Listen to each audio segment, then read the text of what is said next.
നമസ്കാരം, സ്വാഗതം. ഹരിനാമകീർത്തനം 57, 58 പദ്യങ്ങൾ നോക്കാം. എഴുത്തച്ഛൻ എന്ന മഹാഗുരുവിനെ പ്രണമിക്കുന്നു.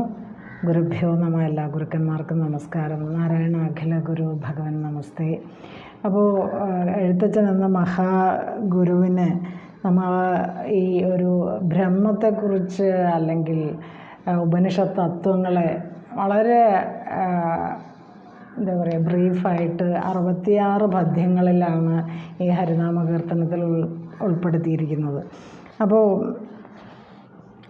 ബ്രഹ്മത്തെക്കുറിച്ചും പ്രപഞ്ചത്തെക്കുറിച്ചും സൃഷ്ടിയെക്കുറിച്ചും ഭഗവത് കഥകളെക്കുറിച്ചും ഭഗവാന്റെ ലീലകളെക്കുറിച്ചും ഒക്കെ വളരെ വിശദമായിട്ട് നമുക്ക് പറഞ്ഞു തരുന്നു ഹരിനാമകീർത്തനത്തിലെ പല പല പദ്യങ്ങളിലൂടെ.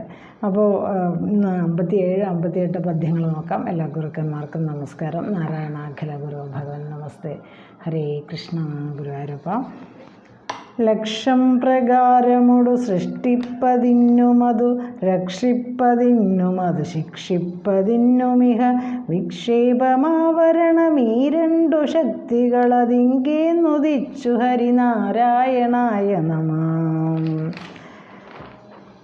58 പദ്യം. വദനം നമുക്കു ശിഖിവസനങ്ങൾ സന്ധ്യകളും ഉദരം നമുക്കു ദതിയുലകേഴും രണ്ടുമിഹ ഭവനം നമുക്കു ശിവ നേത്രങ്ങൾ രാത്രി പകലകമേ ഭവിപ്പതിനു നാരായണായ നമഃ. എഴുത്തച്ഛൻ എന്ന മഹാഗുരുവിനെ പ്രണമിച്ചുകൊണ്ട് നമുക്ക് അതിൻ്റെ അർത്ഥങ്ങളും ഒക്കെ നോക്കാം. അപ്പോൾ ഇവിടെ ഈ ആദ്യത്തെ ലക്ഷം പ്രകാരമോട് സൃഷ്ടിപ്പതിനും അത് ശിക്ഷിപ്പതിനും അത് രക്ഷിപ്പതിനും ഇഹ എന്ന് പറയുന്നുണ്ട്. അതായത്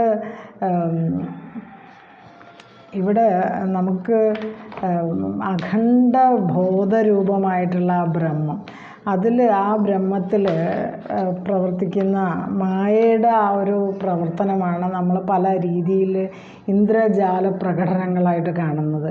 അപ്പോൾ നമ്മുടെ കണ്ണിന് യഥാർത്ഥത്തിലുള്ളതിന് കാണാനുള്ള കഴിവില്ല. അപ്പോൾ ഈ കൺകെട്ട് എന്ന് പറയുമ്പോൾ യഥാർത്ഥത്തിലുള്ളതിനെ മറച്ചു വെച്ചുകൊണ്ട് നമുക്ക് ഒരു മായ പോലെ പലതും കാണിച്ചു തരുന്നതാണല്ലോ ഇന്ദ്രജാലം. അതുപോലെ മായയുടെ ആവരണ ശക്തി ഈ വസ്തുവിൻ്റെ ശരിയായിട്ടുള്ള ഈശ്വരൻ അല്ലെങ്കിൽ ബ്രഹ്മത്തിൻ്റെ വസ്തു രൂപത്തെ മറയ്ക്കുന്നു.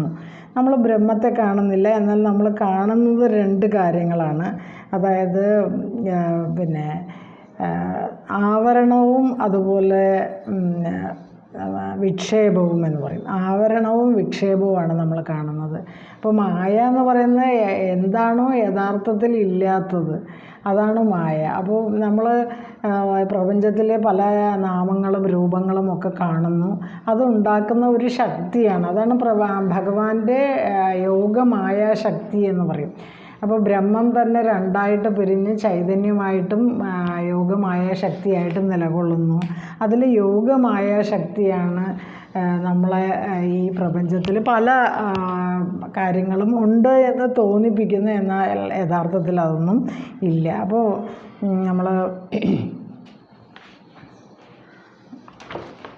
ഇവിടെ ഇതിൻ്റെ അർത്ഥമൊക്കെ നോക്കാം. ലക്ഷം പ്രകാരമൊടു സൃഷ്ടിപ്പതിന്നുമത് രക്ഷിപ്പതിന്നുമത് ശിക്ഷിപ്പതിന്നുമിഹ വിക്ഷേപമാവരണമീ രണ്ടു ശക്തികളതിങ്കേ നുദിച്ചു ഹരിനാരായണായ നമഃ. ലക്ഷം പ്രകാരം എന്ന് പറയുമ്പോൾ എണ്ണമറ്റ എന്നുള്ള അർത്ഥമാണ്. ഒരുപാട് ധാരാളം പ്രകാര നാമരൂപത്തോടു കൂടി സൃഷ്ടിപ്പതിനും സൃഷ്ടിക്കാനും രക്ഷിപ്പതിനും അതിനെ സൃഷ്ടിച്ച് നിലനിർത്തുന്നു. സൃഷ്ടി സ്ഥിതി എന്ന് പറയില്ലേ, അത് രക്ഷിച്ചതിനെ ഇഹ ഇവിടെ തന്നിലേക്ക് തന്നെ ശിക്ഷിപ്പതിനും എന്ന് പറയുമ്പോൾ സംഹരിക്കുന്നതിനും. അപ്പോൾ സൃഷ്ടിയും സ്ഥിതിയും സംഹാരവും അതിങ്കേന്ന് എന്ന് പറയുമ്പോൾ നാരായണനായ പരമാത്മാവിൽ നിന്ന്, അതിങ്കേന്ന് പരമാത്മാവിൽ നിന്ന് വിക്ഷേപം ആവരണം, വിക്ഷേപം എന്നും ആവരണം എന്നും ഈ രണ്ട് ശക്തിഭേദങ്ങൾ ആവിർഭവിച്ചു. ആ ഒരു സൃഷ്ടി സ്ഥിതി സംഹാരം എന്നുള്ളതിനെക്കുറിച്ച് പറയുന്നതാണ് ഈ ഒരു പദ്യം. അതായത് അനേകം നാമരൂപങ്ങളോടുകൂടി നമ്മൾ കാണുന്ന എല്ലാ വസ്തുക്കളും തന്നെ സൃഷ്ടിച്ചതും രക്ഷിച്ച സ്ഥിതി അതിൻ്റെ സ്ഥിതി കൊണ്ട് നടത്തുന്നതും അതുപോലെ അതിനെ ലയിപ്പിച്ച് തന്നിലേക്ക് ലയിപ്പിക്കുന്നതും ഒക്കെ ആ പരമാത്മാവ് തന്നെയാണ് എന്നും അതിൽ വിക്ഷേപം ആവരണം എന്ന് 2 ശക്തികൾ പ്രവർത്തിക്കുന്നുണ്ട് എന്നും ഈ 2 ശക്തികൾ ശക്തിഭേദങ്ങൾ ആവിർഭവിച്ചു എന്നും പറയുന്നു. അപ്പോൾ സകല ജീവജാലങ്ങളും ഈ മായയുടെ ആവരണ ശക്തിയാൽ മൂടപ്പെട്ടിരിക്കുന്നു. അപ്പോൾ ശരിക്കുള്ള മായയുടെ ആ ഒരു സ്വരൂപം കൊണ്ട് നമ്മൾ ശരിയായിട്ടുള്ള യഥാർത്ഥത്തിലുള്ള വസ്തുവിനെ ഇപ്പോൾ ഈശ്വരനെ അന്വേഷിക്കുന്നവരാണെങ്കിൽ ആ ഈശ്വരനെ കാണാൻ കഴിയില്ല, കാരണം മായ കൊണ്ട് അത് മൂടപ്പെട്ടിരിക്കുന്നു. അപ്പോൾ അനന്ത നാമരൂപങ്ങളായിട്ടത് പ്രത്യക്ഷപ്പെടുന്നു. അതാണ് പ്രപഞ്ചം. അപ്പോൾ ഈ പ്രപഞ്ചം ശക്തിയുടെ സൂക്ഷ്മമായ രൂപങ്ങളായിട്ടുള്ള സങ്കല്പങ്ങളാണെന്ന് പറയുന്നു. അപ്പോൾ നമ്മുടെ സങ്കല്പം എങ്ങനെയോ അതാണ് പ്രപഞ്ചം. അപ്പോൾ മനുഷ്യൻ്റെ ലോകം എന്ന് പറയുന്നത് അവൻ്റെ മനസ്സിനനുസരിച്ചിട്ടാണ്. അവൻ നല്ലത് ചിന്തിക്കുമ്പോൾ നല്ലത് കാണുള്ളൂ. അവൻ്റെ മനസ്സ് മോശമാണെങ്കിൽ അവൻ കാണുന്നതെല്ലാം മോശമായിരിക്കും. അപ്പോൾ ഇവിടെ ഇപ്പോൾ നമ്മൾ ചില ആളുകളെ കണ്ടിട്ടില്ല, അവരെന്ത് ചെയ്താലും ശരിയാവില്ല, കാരണം മനസ്സ് ശരിയല്ലാത്തത് കൊണ്ടായിരിക്കും. അപ്പോൾ മനസ്സാണ് ഈ അയാൾക്ക് അല്ലെങ്കിൽ അവന് ചുറ്റും പ്രവർത്തിക്കുന്നത്. അപ്പോൾ അതുകൊണ്ട് ആ ഒരു ബ്രഹ്മം, അത് വിഷ്ണു ശിവൻ അങ്ങനെയല്ല, ഏത് ദേവനെയും ആ ബ്രഹ്മത്തിൽ നമുക്ക് കാണാൻ കഴിയുമെന്നും അപ്പോൾ ആ ഒരു സഗുണോപാസന അത് വേഗത്തിൽ ഭഗവാനെ അറിയാൻ വേണ്ടി സഹായിക്കുന്നു. അപ്പോൾ ബ്രഹ്മസാക്ഷാത്കാരം ഉണ്ടാകുമ്പോൾ അവിടെ ദേവതയുടെ രൂപനാമങ്ങളൊന്നും ഇല്ല എന്നും ഈ ബ്രഹ്മം തന്നെയാണ് ഈ കാണുന്ന പ്രപഞ്ചം തന്നെ എന്ന് ഉള്ള ഒരു അനുഭവം ഉണ്ടാകുന്നു. അപ്പോൾ ബ്രഹ്മസാക്ഷാത്കാരത്തിൽ ദേവതാ നാമരൂപങ്ങളില്ല എന്നും അനന്തമായിട്ടുള്ള പ്രപഞ്ച നാമരൂപങ്ങളും എല്ലാം അപ്രത്യക്ഷമാവും. അതോടുകൂടി ഈ ബ്രഹ്മം തന്നെ ആണ് ഈ പ്രപഞ്ചം എന്ന അനുഭവം ഉണ്ടാകും. അതാണ് മോക്ഷം. അപ്പോൾ അങ്ങനൊരു അനുഭവം ഉണ്ടാവുമ്പോഴാണ് അതിന് മോക്ഷം എന്ന് പറയും. അപ്പോൾ ബ്രഹ്മസാക്ഷാത്കാരം ലഭിക്കുമ്പോഴാണ് മായ ഒഴിഞ്ഞു പോകുന്നത്. അപ്പോൾ എല്ലാ ബ്രഹ്മ അനുഭവവും ഈ പ്രപഞ്ചത്തിൽ നമുക്ക് കാണാൻ കഴിയുമെന്നും പറയുന്നു. ഇനി അപ്പോൾ നമ്മൾ ഈ 2 ശക്തികളാണ് ഈ മായ എന്ന് പറയുന്ന 2 ശക്തികളാണ് ആവരണവും വിക്ഷേപവും എന്ന് പറയും. മൂടിയിരിക്കുന്നു, ശരിയായിട്ടുള്ള യഥാർത്ഥത്തെ മൂടിയിരിക്കുന്നു, അതാണ് ആവരണം. പിന്നെ വിക്ഷേപം എന്ന് പറയുമ്പോൾ പല തരത്തിൽ അത് പ്രതിഫലിച്ച് കാണുന്നു, അതാണ് വിക്ഷേപം. അപ്പോൾ ഇനി അടുത്ത ഒരു പദ്യം നോക്കാം. അപ്പോൾ ഈ വിരാട രൂപ ഉപാസന കൊണ്ട് ഈ ആവരണത്തെയും വിക്ഷേപത്തെയും മാറ്റിയിട്ട് മായയെ ഇല്ലാതെയാക്കിയിട്ട് യഥാർത്ഥ സ്വരൂപത്തെ നമുക്ക് കാണാൻ കഴിയുന്നതിന് വിരാട ഉപാസന സഹായിക്കുമെന്ന് പറയുന്നുണ്ട്.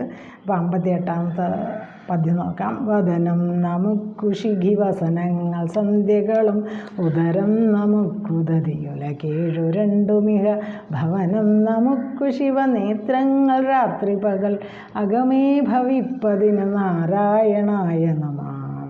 അപ്പോൾ ഇവിടെ നമുക്ക് എന്ന് പറയുമ്പോൾ ആരാണോ ബ്രഹ്മത്തെ അറിയാൻ യത്നിക്കുന്നത് ആ സാധകൻ. ശിഖിവദനം